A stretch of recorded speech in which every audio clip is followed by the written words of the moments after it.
नमस्कार बच्चों, मैं राधिका मिस। आज हम पढ़ेंगे बच्चों अपना 5th वाला हिंदी चैप्टर जिसका नाम है जूलिया। अब ये बोले कि जूलिया जूलिया कौन सा है, तो ये कहानी है अपने भारत की कहानी नहीं है, बट एज अ रिलेटेड हर एक राज्य में या हर एक देश में कंट्री की ये कहानी है। शोषण पर ये कहानी है कि इंसान, अगर देखो यहाँ पे लिखा है महान रूसी साहित्यकार अंतोन चेखव की ये कहानी है कि नौकरी पेशा में टॉलरेट हमको कितना हम खुद होते हैं तो हम पे कितना ज़्यादती करते हैं, ये इसकी कहानी है। बहुत अच्छी है, बहुत हल्की फुल्की कहानी है। और शोषण विरुद्ध आवाज़ उठाए, एक तो ये बताया गया है, या तो हमको पता है कि वो बेचारी एक मालिक है जो हर एक बात पे उसके पैसे काटते रहता है, वो ठीक है मालिक, ठीक है मालिक, ठीक है मालिक ही कहती है। फिर लास्ट में वो बताता है कि मैं जो बोल रहा था तो तुझे बोलना चाहिए था, तूने क्यों नहीं बोला, ऐसे उसको बोला जाता है। तो शोषण जितना करता है, उसे शोषण जो सहन करता है वो भी उतना बड़ा अपराधी होता है। बस यही सीख हमें इस कहानी से मिलती है। जूलिया, तो जूलिया एकांकी में गवर्नेंस, ये एकांकी के जैसे है, मतलब एक प्ले ड्रामा के जैसा है ये तो एक गवर्नेंस है कि मार्मिक पीड़ा, विवशता और सजीव चित्रण इस शोषण मुक्ति पाने का प्रभावी संदेश है। जो अपने लेखक है जो रूसी है अंतोन चेखव, 19 जनवरी 1860 ये 1860 की कहानी। तब उन्हें जन्मे थे वो रूस में, मृत्यु हो गई 15 जुलाई 1904 में।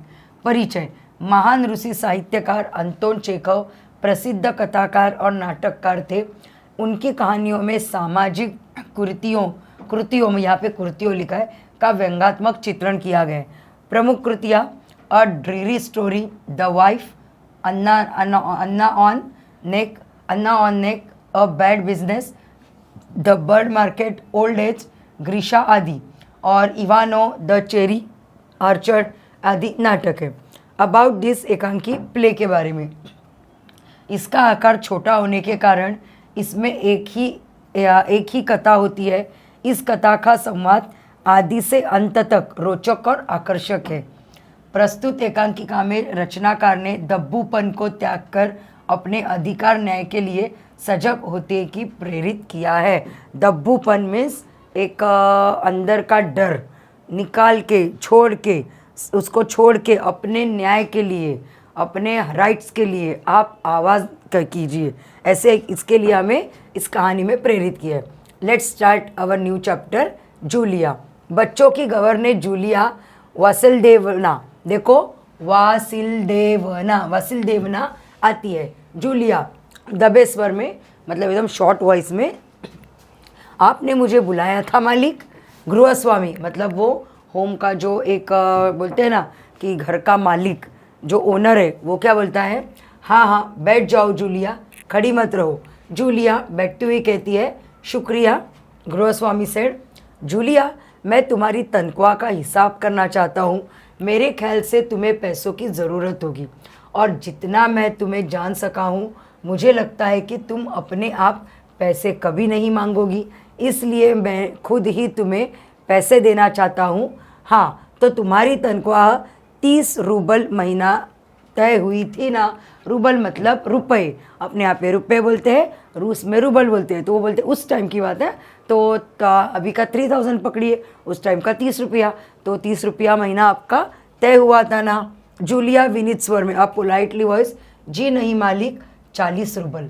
तो देखो उन्होंने पहले बोला कि 30 रुपया, लेकिन दोनों का यहाँ पे डिसाइड हुआ था 40 रूबल। गृहस्वामी, नहीं भाई 30, ये देखो डायरी, पन्ने पलटते हुए मैंने इसमें नोट कर रखा है, मतलब मैंने लिख रखा है, मैं बच्चों की देखभाल और उन्हें पढ़ाने वाली हर गवर्नेंस को 30 रूबल महीना ही देता हूँ।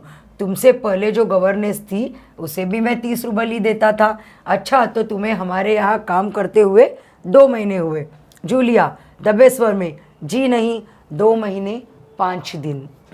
गृहस्वामी, क्या कह रहे हो जूलिया, ठीक 2 महीने हुए हैं भाई, मैंने डायरी में सब नोट कर रखा है। हाँ, तो 2 महीने के बनते हैं, ये बोलता है मतलब लगाते, को खींचते हैं 60 रूबल, लेकिन 60 रूबल तभी बनते हैं जब महीने में तुमने एक दिन भी छुट्टी न ली हो। तुमने इतवार को छुट्टी मनाई है, इस दिन तुमने कोई काम नहीं किया, सिर्फ कोल्या को घुमाने के लिए ले गई। कोल्या मतलब उनके डॉक्टर का नाम था, तो कोल्या को घुमाने के लिए ले गई। और ये तो तुम भी मानोगी कि बच्चे को घुमाने के लिए ले जाना कोई काम नहीं होता। इसके अलावा तुमने 3 छुट्टियाँ और ली है, ठीक है ना। जूलिया और दबे स्वर में, जी आप कह रहे हैं तो ठीक है, और वो रुक जाती है। तो ओनर बोलता है, अरे भाई मैं क्या गलत कह रहा हूँ? हाँ, तो 9 इतवार और 3 छुट्टियाँ, यानी 12 दिन तुमने काम नहीं किया है। वो अपने आप से उन्होंने पूरा हिसाब कर लिया। अभी आगे, यानी तुम्हारे 12 रूबल कट गए। इधर कोल्या 4 दिन बीमार रहा और तुमने सिर्फ वान्या को ही पढ़ाया। कोल्या वान्या उनके बच्चे थे, तो कोल्या लड़का था और वान्या शायद लड़की होगी, नाम बहुत डिफरेंट है तो यहाँ पे मत जाइए, ये उनके बच्चे थे। तो वान्या को ही पढ़ाया। पिछले हफ्ते शायद 3 दिन दांतों में दर्द रहा था और मेरी पत्नी ने तुम्हें दोपहर के बाद छुट्टी दे दी थी, तो 12 और 7 19 हो गए। 19 नागे, हाँ तो भाई घटाओ 60 में से 19, कितने कितने रहते हैं? 41 रूबल, ठीक है ना। वो अपने आप से हिसाब कर रहे हैं। जूलिया रुआसी हो जाती है, रोने की स्वर में आ जाती है अभी।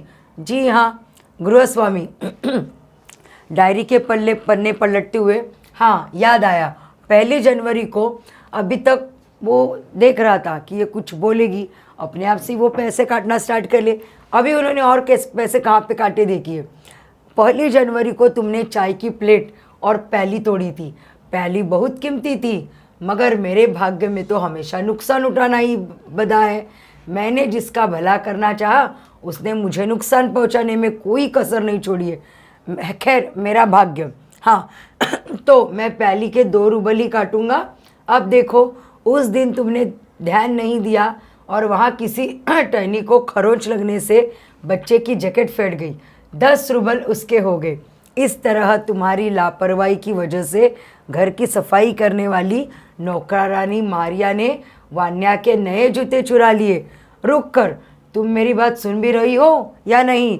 जूलिया मुश्किल से अपने रुलाई मतलब रोना रोक के, जी सुन रही हूँ गृहस्वामी।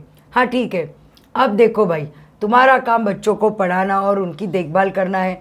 तुम्हें इसी के तो पैसे मिलते हैं। तुम अपने काम में ढील दोगी तो पैसे कटेंगे ही ना। मैं ठीक कह रहा हूँ ना?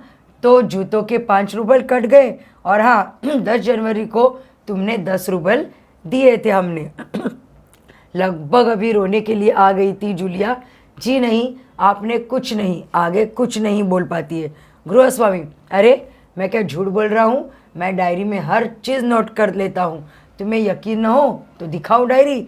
डायरी के पन्ने यूं ही पलटने लगे वो। अभी जूलिया आंसू पोंछती हुई, आप कह रहे हैं तो आपने दिए ही होंगे। देखो वो बहुत ज़्यादा टॉलरेट कर रहा है और ये खुद टॉलरेट हो रही है।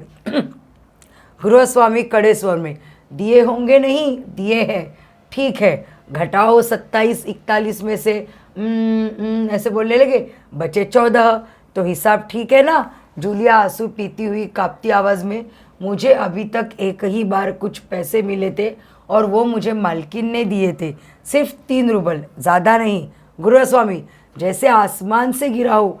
अच्छा, और इतनी बड़ी बात तुम्हारी मालकिन ने मुझे बताई तक नहीं? देखो तुम बताती तो हो, जाता ना अनर्थ। खैर देर से ही सही, मुझे इस डायरी में नोट कर लेता हूँ। डायरी खोलकर वो यूं ही कुछ लिखता है। हाँ, तो 14 में से 3 और घटा, 2 बचते हैं, 11 रूबल देते हुए संभालो, गिन लो, ठीक है ना? जूलिया कांपते हाथों से रूबल लेते कांपते स्वर में, जी धन्यवाद।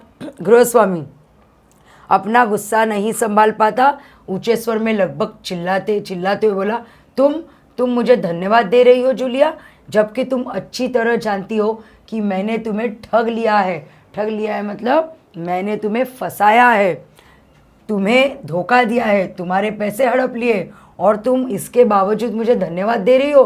गुस्से में उनकी आवाज़ लगभग कांपने लगी थी। जूलिया, जी हाँ मालिक। गृहस्वामी, गुस्से से तुतलाने लगता है, मतलब बहुत ज़्यादा गुस्सा आने लगता है उनको। जी हाँ मालिक, जी हाँ मालिक। क्यों क्यों जी हाँ मालिक? जूलिया डर जाती है, भयभीत स्वर में बोलती है, क्योंकि इससे पहले मैं जहाँ जहाँ काम किया करती थी उन लोगों ने तो मुझे एक पैसा तक नहीं दिया। आप कुछ तो दे रहे हैं, एटलीस्ट आपने दे तो रहे हैं। गृहस्वामी क्रोध के कारण कांपते उत्तेजित स्वर में, उन लोगों ने तुम्हें एक पैसा तक नहीं दिया जूलिया? मुझे यह बात जानकर भी आश्चर्य नहीं हो रहा है। स्वर उनका धीमा हो जाता है। जूलिया, मुझे इस बात के लिए माफ़ कर देना कि मैंने तुम्हारे साथ एक छोटा सा क्रूर मजाक किया था। तो वो थोड़ा सा उनको देख रहे थे, उसका थोड़ा सा मतलब वो कितना सह पाती है, टॉलरेट होती है, वो देख रहे थे। पर मैं तुम्हें सबक सिखाना चाहता था, मैं लेसन टीच करना चाहता था तुम्हें। देखो जूलिया, मैं तुम्हारा एक पैसा नहीं मारूंगा, जेब से निकाल कर ये है तुम्हारे 80 रूबल, मैं अभी तुम्हें दूंगा। लेकिन इससे पहले मैं तुमसे कुछ पूछना चाहूँगा। जूलिया, क्या ये ज़रूरी है कि इंसान भला कहलाने के लिए इतना दब्बू, भीरू और बोदा बन जाए कि उसके साथ जो अन्याय हो रहा है उसका विरोध तक न करे, बस खामोश रहे और सारी जातियाँ सहता जाए? नहीं जूलिया, नहीं। इस तरह खामोश रहने से काम नहीं चलेगा। अपने को बचाने के लिए तुम्हें इस कठोर, क्रूर, निर्मम और हृदयहीन संसार से लड़ना होगा। अपने दांतों और पंजों के साथ लड़ना होगा, पूरी शक्ति के साथ। मत भूलो जूलिया, इस संसार में दब्बू और रीढ़ रहित लोगों के लिए कोई स्थान नहीं है, कोई स्थान नहीं है। तो बहुत अच्छा था, आपने बहुत एंजॉय किया होगा ये चैप्टर। तो यही बताए कि आप किसी को अगर कोई आपको ठगता है या तो आपको बहुत ज़्यादा आप इरिटेट करता हो या तो फंसाता हो, तो आप बिल्कुल भी उससे पीड़ित ना हो। रूबल मतलब रूस की मुद्रा, निर्मम निर्दयी, भीरू डरपोक, बोधा मूर्ख गाउदी सुस्त, नागा मतलब वह दिन जिस दिन काम न किया हो, ठग लेना मतलब धोखा देना, हड़प लेना मतलब वही होता है धोखा देना, या बेईमानी से अधिकार कर लेना, दूसरे किसी वस्तु को हजम कर लेना। अभी इसके क्वेश्चन आंसर्स है बेटा, मैं ये आपको यहाँ पे लिखा देती हूँ, तो आप लिख लीजिए।